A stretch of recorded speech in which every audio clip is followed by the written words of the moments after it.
Clear हो गया। Now warehouse designs and the key factors. In the case of the designing of the warehouse, what are the factors are there? Flow, accessibility, space, throughput, and the principles of the warehouse of the distribution center design. What are the key factors and designing of the warehouses? We will study here. What are the key factors of the warehouses design? Warehouse design, when we are designing the warehouse, layout of the warehouse, what are the key factors that to be considered in designing or laying out of a storage or distribution facility of a warehouse? For a storage, what are the key factors to consider for designing of the storage? What are the key factors that will be used for designing of the distribution facility? What are the key factors for designing of the warehouse? This answer you will get from here. 4 factors should be considered when designing or laying out any of the storage or distribution facility. Be it with a large temporal composite distribution center servicing a high market network, a spare parts store in the mobile service center, or raw material store supporting a manufacturing operation. Any type of the warehouse will be there. Any type of the storage will be there. Warehouse means what? A large storage area, large distribution facility area. This is known as the warehouse. Hence, for the layout of the any of the warehouse, these 4 factors are considered. This is known as the fast standing for the F for the flow, A for the accessibility, S for the space, and T for the throughput. These 4 factors are considered for designing of the warehouses. These are not in any order of the priority. Each is important as the other, and your aim is to obtain the best compromise of these often conflicting influences. As one factor is considered and altered, each of the others should be revisited. So what is the impact of that change on the whole process? Flow. What we are looking for here is a logical sequence of the operation within the warehouse, where each activity located as close as possible to that which precedes it, and also a function that follows it. We are concerned with the control and uninterrupted movement of the materials, people, and traffic with it, if possible. No cross flow classes or the area of the high traffic or the work density. It is also concerned with the awareness of the where material is located within the system and the status and location in the storage and handling equipment and medium. Our aim is to cite the position of the various warehouse activity in order to contribute to a smooth flow of operation with a minimum amount of the movement of the disruption. Logical flow of the sequence of operation within operation within a warehouse is known as the flow of the material. How the flow of the material in the warehouse to be decided. This is the key factor for designing of the warehouses. How the packet, how the bins, how the materials will be moved in the warehouse. Flow of the material is the main factor for deciding the designing layout of the warehouses and the storage and the distribution center. Flow of the material. Number 2 is accessibility. Accessibility, we are not only talking about whether or not we can get to the product, but can we go to the required level of the pack. Take the example of the bottled water, for instance, from the major FMC distribution center. We will be looking at the being able to receive and issue product by the pallet load, possibly even by the truckload. So you only need to assess full pallets, and since it is very fast moving with a fairly long shelf life, strict first out by row to individual pallet level not to be followed. At the wholesaler or distributor level, you might be assessing down to case level, and then in the convenience store, stock room individual bottles. It can go further than this. For pharmaceutical, accessibility may need to be beyond individual item level down to the specific lot and the batch number. The requirement of levels of the accessibility must be achieved, especially in the peak pace and the fast moving stock hold areas with minimum compromise to the next factor. Accessibility, how the goods kept in the warehouse will be assessed. How the items are accessible when it is kept in the store, when it is kept in the warehouses. This is the another factor of the design of the layout of the warehouses. How the goods are accessible, how the products are the accessible, how the items kept are accessible. This is the another factor of the design of the warehouse design. Number third factor is the space. When considering how to use the available space, the maximum should be allocated to operational storage and stock processing purposes. And the minimum space given up for associated functions such as offices, working area, empty pallet storage, battery charging. Means what are the different facilities are provided in the warehouse, working area, different offices, empty pallet storage where it will be kept, where the battery charging will be done. Space is the major concern of the warehouse design. In a low space, you can provide the maximum facility of the warehouse operation. This is the factor of the design of the consideration of the warehouse. Empty pallet storage, where will it be done? Where the different pallets will be kept? The management of the store, maximum utilization of the space is the main factors of the warehouse design. Today's wide range of the storage media available on the market allow us to make optimum use of a cube capacity of the available space, not just the floor area. As most of this equipment is freestanding and requires no structural support from the building itself. It means that the building can be of the simplest and cheapest big box design.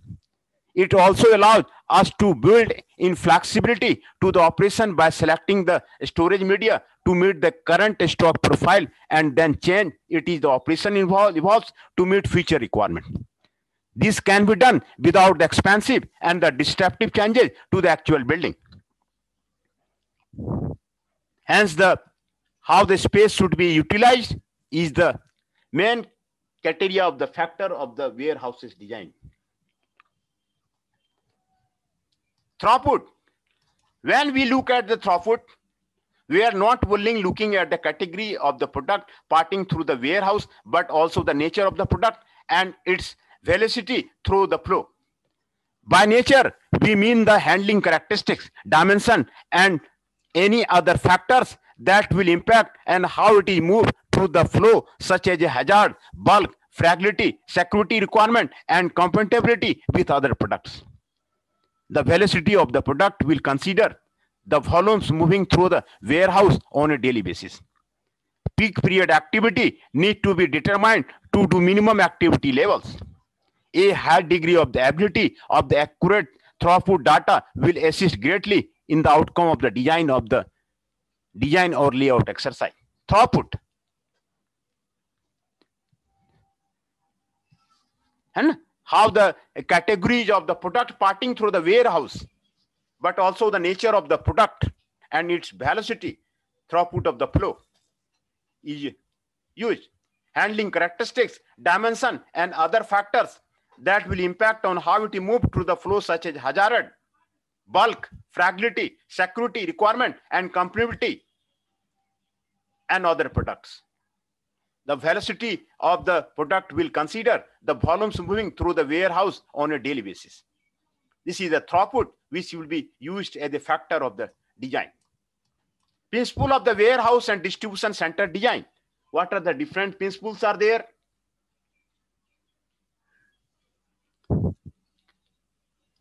for the warehouse and distribution center design. Determine the objectives of the facility. The first step must involve defining the objectives and goals of the facility. What is there for what market does it serve? Is it the part of the network? What types of the good will be stored? What is the anticipated life of the facility? Will it be a greenfield site or an existing facility? To praise the point, it is useful to write the objectives down so that all associated parties remain consistent of the expected outcome, especially if timing, budget, or resource issue during the project life tempt stakeholders to compromise operational or design goals. Define volumes and the functional requirement. The famous British physician Dr. Thomas Fuller once said, "Get the facts or the facts will get you, and when you get them right or they will get you wrong." This is an important lesson that was also affirmed by Learnweb colleagues and certainty, one that has guided my one work throughout my career. Quantities of the product to be stored. The throughput velocity, including coming goods, customer orders, interactive transfer, dispatches, and returns. The nature of orders and a specific picking requirement, e.g. is the picking performed in the containers, pallets, cartons, inner, or the single units. Now, if you are thinking that this is the easy, think again. This is one of the hardest and the most time-consuming components of a design product. Why? Rarely do enterprises have such data readily available. Designer must therefore mine it before the enterprise as best way can do this. In case where data is piecemeal or non-existent, the designers must draw from his own experience to fix assumption around volumetric estimates. This can be particularly challenging when heavy scrutiny is placed upon the designer to prove the concept, and it's best performed with collaboration agreement from the stakeholder involved. What function need to be provided for? It is imperative that the designer understand all of the functions that are to be included on the site footprint. Warehouse, offices, gantry cranes, loading docks, forklift, charging area, dangerous or hazardous goods, cool or cold rooms, clean rooms, manufacturing or packaging operation, staff facility, etc. Equally important is that relatively dependence between the functions are determined so that the designer can correctly frame functional proximity for best flow and the operation may start. Number 3, match storage made. Its system and mechanized technology with the volumes. Once the data has been analyzed, the designer is ready for the equipment selection, be it static racking equipment, machines and the like, or the mechanical equipment such as conveyors, carousels, stacker cranes, etc. All equipment and system must be applied according to their purpose, limitation, and fit with the volumes handled. For instance, it is a waste if in automatic storage and retrieval system is installed, when a conventional racking system will suffice. Conversely, if the stocks facts point to the justification of the high velocity automated system is there, it is foolish to ignore them from the sake of the more conventional system. A critical aspect of the equipment selection is that the designer has expert knowledge of the available equipment and technology and how to apply them. This is the complex area that deserves careful consideration, and the novice designer is well advised to seek advice from the material handling equipment and software suppliers, builders, and industry specialists to ensure that their design is well-founded, robust, and practical. Flow. One-way flow. The flow versus the capacity. The best warehouse operation. This is the flow of the material. This aspect incites some of the interesting comments only from the web conference colleague from their vice consul, and one experience I said the skillful designer applied to the enumerate law of the flow, one-way flow. The best warehouse operations are those that apply this principle, whether straight, clockwise, counterclockwise, or up or down, make sure it flow in a one-way direction. But here is a tip: by caution when dealing with the international customer, where cultural and religious beliefs point to a specific requirement. An interesting challenge that I experienced on a recent project was the Hindu philosophy or the Vastu Shastra. The customer politely indicated that the warehouse flow should be clockwise. Heavy goods should be stored in the southwest with the latter product in the northeast. The front door and offices should face east with entry to the site from the north. Needless to say, this provided an interesting set of the constant that I happily to the design of both sites are building. Flow versus capacity. The second rule of the flow is that free movement has priority over the storage capacity. If you are pressed with a choice, the pundits agree that it is better to hold the concurrent, compare the building more stock or storage equipment. Long after the warehouse construction has been completed, a team has to operate efficiently and safely in the warehouse year after.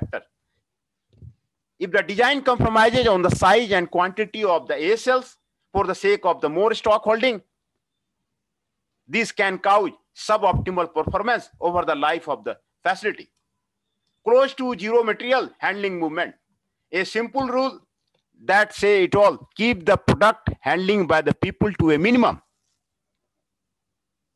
This is important for the warehouse design. Ideally from the 3 to 5 touches of the product while goods are in the warehouse. I have witnessed to operation that handle go up to 8 to 10 times. Normally there is a safer design or building constant applicable to such situation, but the outcome is evident in the maximum more touches, more cost there.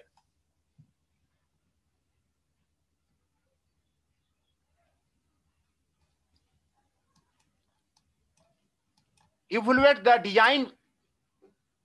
The two common approaches of the assessment are the quantitative analysis, return on investment, payback, cost per order supply, cost per order cycle time of the. These are the quantitative assessment of the warehouse design. Return on investment, how much return is coming from the warehouse. Payback period, calculation of the payback period. Calculation of the payback period is important in the warehouse design. Cost per order to supply is important for the warehouse design. Cost per order cycle meter to the, these are the quantitative analysis of the warehouse design. Qualitative analysis, reviewing the advantage and disadvantage of the option considered. Ideally, the evaluation is best performed both individually and in a team workshop environment. It is amazing that can be revealed when a team collectively focuses its attention at a project. Despite the meticulously job the designer may have performed, a workshop can often reveal a late insight idea or missed detail that can be significantly impact on the end design. Hence, these are the key factors for the designing of the warehouse. First, these are the 4 factors are there for the designing of the warehouse. Key factors for the designing of the warehouse: flow, accessibility, space, and throughput. These are the key factors for the designing of the warehouse.